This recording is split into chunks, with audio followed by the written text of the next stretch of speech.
Hello friends, இன்றைக்கி வந்து நம்ம கட் பீட் அவுட்லைன் பார்க்கலாம். கட் பீடில் வந்து இது வந்து கர்தானா பீடுன்னு சொல்லுவாங்க. இதில் வந்து 2-3 கலர்ஸில் நிறையா கலர்ஸ் இருக்குது. ஓகே, நான் இப்போ 3 கலர் உங்களுக்கு காமிச்சிருக்கேன்.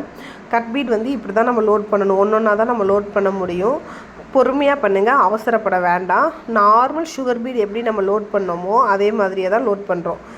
ஒன்றா பண்ணுங்கள். நம்ம சுகர் பீட் வந்து 2 லோட் பண்ணுவோம். பட் ஆனால் இது 2 லோட் பண்ணக்கூடாது. ஒன்றா தான் லோட் பண்ணணும்.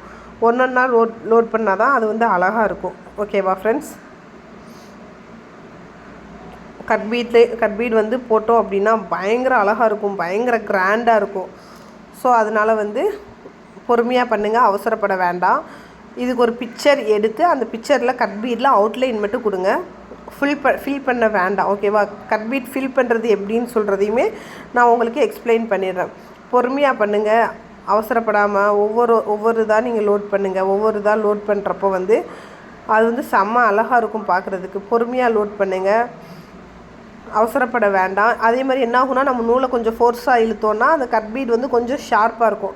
அதில் வந்து நூல் வந்து அறுத்துரும். ஸோ அதனால் கொஞ்சம் பொறுமையாகவே போடுங்க, அவசரப்பட வேண்டாம். கட் பீடில் போட்டோன்னா அவ்வளோ ஒரு ரிச்சாக இருக்கும் ஃப்ரெண்ட்ஸ். பயங்கர அழகாக இருக்கும். கட் பீடில் ஒர்க் பண்ணுற ப்ளவுஸ் பயங்கர ஃபேன்சியாக இருக்கும்.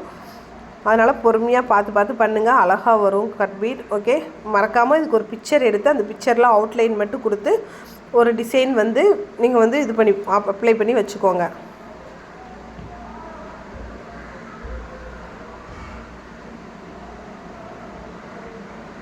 நம்ம எப்பவும் போல் நாட் போட்டு முடிப்போம் இல்லையா, அது மாதிரி நம்ம நாட் போட்டு முடிச்சிடலாம். பீட் வந்து ஆடக்கூடாது. இப்படி பார்த்தா அது ஷேக் ஆகாமல் அப்படியே இருக்கணும். ஒவ்வொரு தடவை பீட் நம்ம லாக் பண்ணுறப்பவும் கீழே டைட்டாக பண்ணணும். கட் பீட் வந்து லோட் பண்ணுறது வந்து அது கட் பீட் ஃபில் பண்ணுறது வந்து என்ன பண்ணுறோம் அப்படின்னா, அந்த மாதிரி கிராஸாக ஸ்டார்ட் பண்ணுறோம். அந்த கிராஸாக ஸ்டார்ட் பண்ணுறப்போ அது வந்து நல்லா அழகாக கிராஸாக இருக்கிறப்போ அந்த ஃபில்லிங் வந்து ஈஸியாக நமக்கு ஃபில் ஆயிரும். நான் என்ன பண்ணிட்டேன் அப்படின்னா, இந்த மாதிரி ஒரு ஸ்டிச் இடையில கொடுக்காம போட்டுட்டேன். ஆனால் நம்ம ஹெவியாக ப்ளவுஸ்க்கெல்லாம் கொடுக்குறப்போ இடையில ஒரு ஸ்டிச், நான் அந்த ஸ்டிச்சிங் எப்படின்னு சொல்லிவிட்டு உங்களுக்கு நான் போட்டு காட்டுறேன். ஒவ்வொரு லாக் போட்டதுக்கப்புறமும் சும்மா ஒரு 2-3 செயின் போட்டுட்டு அதுக்கப்புறம் நெக்ஸ்ட்டு லைன் ஸ்டார்ட் பண்ணுங்கள். அப்போ தான் வந்து பெஸ்ட்டாக இருக்கும். இப்படி கண்டினியூஸாக பீட் வந்து இது பண்ணாதீங்க. அந்த மாதிரி கொடுத்துட்டா எனக்கு ஒரு ஃபீல், பீடு வந்து மூவ் ஆகாது, நல்லா டைட்டாக இருக்குது அப்படின்ற மாதிரி எனக்கு ஒரு ஃபீல். ஸோ இந்த மாதிரி செயின் போட்டுட்டு அதுக்கப்புறமா நீங்கள் வந்து அடுத்த பீடு வந்து லோட் பண்ணுங்கள் அதில். ஏன்னா இந்த மாதிரி போடுறப்போ பீடு வந்து நல்லா டைட்டாக இருக்கும். ஸோ மூவ் ஆகாது. ஸோ அதனால் வந்து நமக்கு நல்லா இது வந்து கம்ஃபர்டபுளாகவும் இருக்கும். ப்ளவுஸ்லையுமே போட்டாலும் கட் ஆயிருமோ வந்துருமோ அப்படின்ற டவுட்லாம் நமக்கு வந்து வேண்டாம். ஸோ அதனால் வந்து நீங்கள் இந்த மாதிரி ஒவ்வொரு லோடு ஒரு லைன் முடிச்சிட்டாலுமே அடுத்த லைனுக்கு வந்து நீங்கள் ஒரு செயின் போட்டு ஒரு ரோ வந்துட்டு அதுக்கப்புறமா நீங்கள் அடுத்த லைன் ஸ்டார்ட் பண்ணுங்கள்.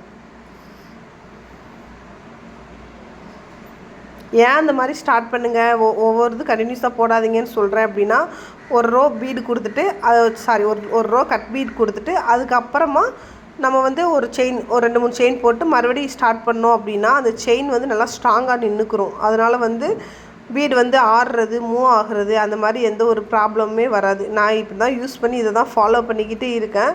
பட் இது வரைக்கும் பீடு கலண்டது, கட் பீட் கலண்டுருச்சு, இதாகிடுச்சுன்ற கஸ்டமர்கிட்டேருந்து எனக்கு எந்த ஒரு கம்ப்ளைண்ட்டுமே வந்ததில்லை. ஸோ அதனால் அதே மெத்தடையே நீங்களும் ஃபாலோ பண்ணுங்கள். இந்த ஸ்டிச்சுக்குமே அவுட்லைன் ரொம்ப முக்கியம். இதை நீங்கள் வந்து ஒரு லீஃப் எடுத்துக்கோங்க, அந்த லீஃபை ஃபில் பண்ணி பாருங்கள். ஒரு ரவுண்ட் எடுத்து அந்த ரவுண்டில் ஃபில் பண்ணி பாருங்கள். ஒவ்வொரு டிசைன் எடுத்து அந்த டிசைனில் நீங்கள் ஃபில் பண்ணி பாருங்கள். அது எப்படி ஃபில் பண்ணால் எவ்வளோ அழகாக இருக்கும். எப்படி ஒரு ஆஃப் சர்க்கிள் மாதிரி போட்டு அந்த ஆஃப் சர்க்கிளில் ஃபில் பண்ணி பாருங்கள். கட் பீடில் இந்த கலர் மட்டும்தான் இல்லை, நீங்கள் உங்களுக்கு எந்த கலர் தேவையோ அந்த கலர் நீங்கள் யூஸ் பண்ணிக்கலாம்.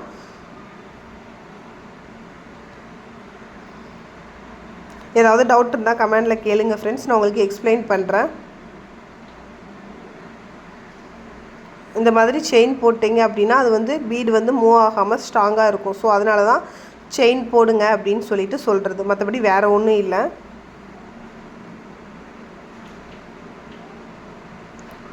இந்த கட் பீட் யூஸ் பண்ணுறப்போ வந்து சரியான ரிச் லுக் கொடுக்கும் ப்ளவுஸ். ஸோ அதனால் ஒரி பண்ணிக்க வேண்டாம்.